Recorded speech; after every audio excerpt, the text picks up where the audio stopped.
বাচ্চে মনকে সচ্চে কথায় বলে না, বাচ্চাদের মনটা একদম একটা ফুলের কুঁড়ির মতো হয়।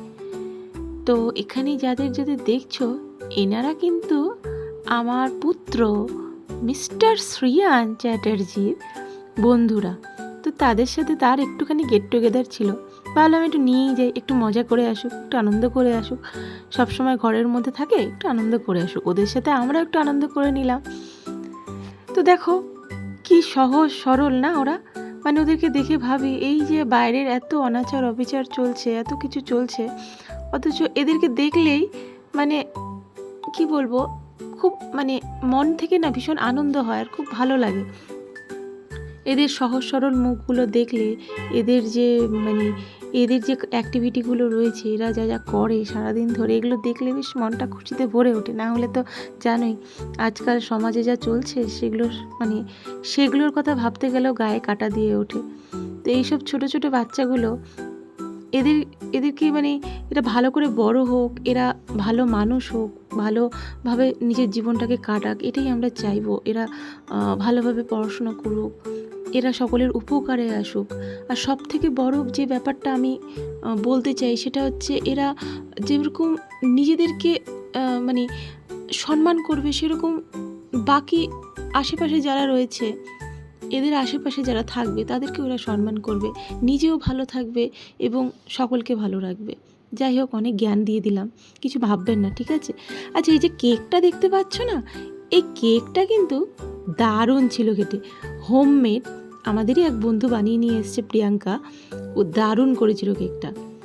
তো হ্যালো, আমি শিল্পী আবার চলে এসেছি ছোট্ট একটা নতুন ব্লগ নিয়ে। তো তোমরা আশা করি সবাই ভালো আছো, সুস্থ আছো, এভাবেই ভালো থেকো, সুস্থ থেকো। ঘুরতে যাব, খাবার খাবো না, এটা তো কখনো হতেই পারে না। তো ঘুরতে গিয়েও পেট পূজা অবশ্যই হবে, আর সেই পেট পূজারই সরঞ্জাম চলে এসছে, মানে আমাদের খাবার চলে এসছে। একটা দারুণ কম্বো দিয়েছিল জানো তো, এত টেস্টি ছিল খেতে। এটা খেয়ে গিয়ে বাড়িতে আর কিছু খেতে হয়নি, কারণ প্রচুর পরিমাণে খাবার দিয়ে দিয়েছিল। তো আমি তো দেখেই খাওয়া শুরু করে ফেললাম আর কি। তো খেয়ে নিচ্ছি, দেখো দারুণ ছিল। হ্যাঁ, আমার মুখটা দেখে নিশ্চয়ই বুঝতেই পারছো, দারুণ ছিল খাবারটা, খুব ভালো লেগেছিল। দু তিন দিন ধরে খালি বাইরের খাবারই খেয়ে যাচ্ছি জানো তো। এবার মনে হয় পেটে কিছু না কিছু গন্ডগোল হবেই হবে, কারণ পরপর বাইরের খাবার খাওয়া হয়েই যাচ্ছে আর কি। যাই হোক, তো এই যে আমার পাশে যিনি বসে আছেন, আমার পুত্র, সেও বলছে আমিও একটু খাবো। ও জানো তো বাইরের খাবার খায়ই না, কিন্তু ওই যে দেখলেই একটুখানি খেতে ইচ্ছা করে, ওই চোখের খিদা আর কি বলতে পারো। তো আমার সাথে সাথে বসে একটু একটু করে খেলো, একটু খুবই সামান্য, সামান্য বলতে গেলে। ও রাইস খাবে না, ওই যে ছোট্ট কিউট লিটিল একটা চিকেন রোল দিয়েছে, ওইটাই ওর ভালো লেগেছে। ওটার ভেতরে চিজ দেওয়া ছিল, খেতে বেশ টেস্টি ছিল। তো ওটাই ও একটু একটু করে খাচ্ছে, আমাকেও খাওয়াচ্ছে, নিজেও খাচ্ছে। ওর খাওয়া চোখের খিদা, ও খায় না এসব বাইরের খাবার, খুব একটা খায় না। তো আমি তো গপাগপ করে গিলে যাচ্ছি।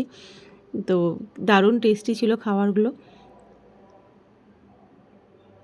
ওই দেখো, ভাবছে কি করব, খাবো কি খাবো না। আমি একবার খাবারটা মুখে তুলছি, আবার রাখছি। ওই দেখো, সে আবার আমাকে খাওয়াবে, নিজেই খেতে পারছি না ঠিক মতন করে, আবার আমাকে খাইয়ে দেবে। ওদের জন্য আলাদা করে মোমো নেওয়া হয়েছিল জানো তো, কিন্তু মোমোটা লাস্টে আমি খেয়ে নিয়েছি।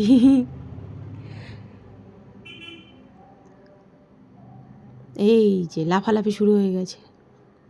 বাচ্চারা থাকবে, লাফালাফি করবে না, দুষ্টুমি করবে না, তা কি হতে পারে? সেটা তো হতেই পারে না। আমার ছেলে লাফাচ্ছে আর বসছে। একটুখানি প্রথম দিকে খুব দুষ্টুমি করেছিল, কিন্তু পরের দিকে আমার এক বন্ধুর ভয় দেখিয়েছি, তারপর থেকে চুপ করে এক জায়গায় বসেছিল।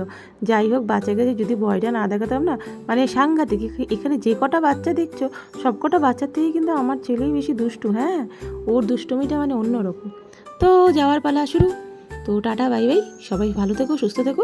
আবার একটা নতুন ছোট্ট ব্লগে চলে আসবো। কেমন লাগলো আজকের ব্লগটা অবশ্যই বলে দিও কমেন্টসে, আর অবশ্যই আমার পেজটা ফলো করে দিও, লাইক করে দিও। কেমন? টাটা।